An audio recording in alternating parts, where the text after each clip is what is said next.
താൽക്കാലികമായ നിരാശയെ നമ്മൾ അംഗീകരിക്കണം. പക്ഷേ ഒരിക്കലും അനന്തമായ പ്രതീക്ഷ നശിപ്പിക്കരുത്. ജീവിതം പ്രതീക്ഷകളും നിരാശകളും ഒക്കെ നിറഞ്ഞതാണ്. മനുഷ്യർക്ക് എപ്പോഴും സുഖവും എപ്പോഴും ദുഃഖവും ഉണ്ടാകാറില്ല. നമ്മൾ സാധാരണ കേൾക്കുന്ന ഒരു ഇറക്കത്തിനൊരു കയറ്റം ഉണ്ടാവും, ഒരു കയറ്റത്തിനൊരു ഇറക്കം ഉണ്ടാവും എന്ന നാടൻ ചൊല്ലുകൾ ഇതിനെ സാധൂകരിക്കുന്നതാണ്. മത്സരങ്ങളിൽ പങ്കെടുക്കുമ്പോൾ ഒന്നാം സമ്മാനം ഒരാൾക്ക് മാത്രമല്ലേ കിട്ടുകയുള്ളൂ. ഈ മത്സരത്തിൽ പങ്കെടുക്കുന്ന മറ്റുള്ളവരുണ്ടായിരുന്നത് കൊണ്ടാണ് ഒന്നാം സമ്മാനം കിട്ടിയത് എന്നുള്ള ചിന്തകൾ നമുക്കെല്ലാവർക്കും ഉണ്ടാവണം. ഈ മത്സരത്തിൽ പങ്കെടുത്ത എല്ലാവരും, പങ്കാളികളെല്ലാവരും ഒരർത്ഥത്തിൽ വിജയികളുമാണ്. മത്സരത്തിൽ പങ്കെടുക്കുക എന്ന ധീരമായ തീരുമാനം അവർ കൈക്കൊള്ളുമ്പോൾ അവരുടെ സാന്നിധ്യം മത്സരത്തിലുണ്ടാകുന്നത് തന്നെ വിജയത്തിന് തുല്യമാണ്. ഒന്നാമതെത്താൻ വേണ്ടിയാണല്ലോ എല്ലാവരും മത്സരിക്കുന്നത്.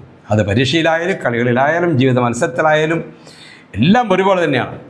പരാജയം എന്ന് പറയുന്നത് ഒരു താൽക്കാലിക അവസ്ഥയാണ്. പരാജയത്തെ അംഗീകരിക്കാനുള്ള മനസ്സാണ് നമ്മുടെ പിന്നീടുള്ള വിജയത്തിന് ആക്കം കൂട്ടുന്നത്. പുറകിലായപ്പോഴല്ലോ, അല്ലെങ്കിൽ ഉദ്ദേശിച്ച കാര്യം നേടിയെടുക്കാൻ പറ്റിയില്ലല്ലോ, യാത്രകൾ സഫലമായില്ലല്ലോ എന്നൊക്കെ ഓർത്ത് നമ്മൾ നിരാശപ്പെടാറുണ്ട്.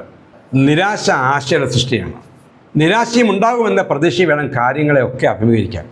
എത്രമാത്രം ജീവിതത്തിൽ പുറകോട്ട് പോകുമ്പോഴും അടുത്ത തവണ വിജയം നമ്മുടേതാണ് എന്നുള്ള പ്രതീക്ഷയോടെ വേണം നമ്മൾ മുന്നോട്ട് പോകാൻ, ജീവിക്കാൻ. പ്രതീക്ഷകൾ നഷ്ടപ്പെടാതെ സൂക്ഷിക്കുക. പ്രത്യാശയിൽ മനസ്സിനെ ഉറപ്പിച്ചു നിർത്തി വിജയത്തിലേക്ക് കുതിച്ചു പായൂ. ശുഭദിനം.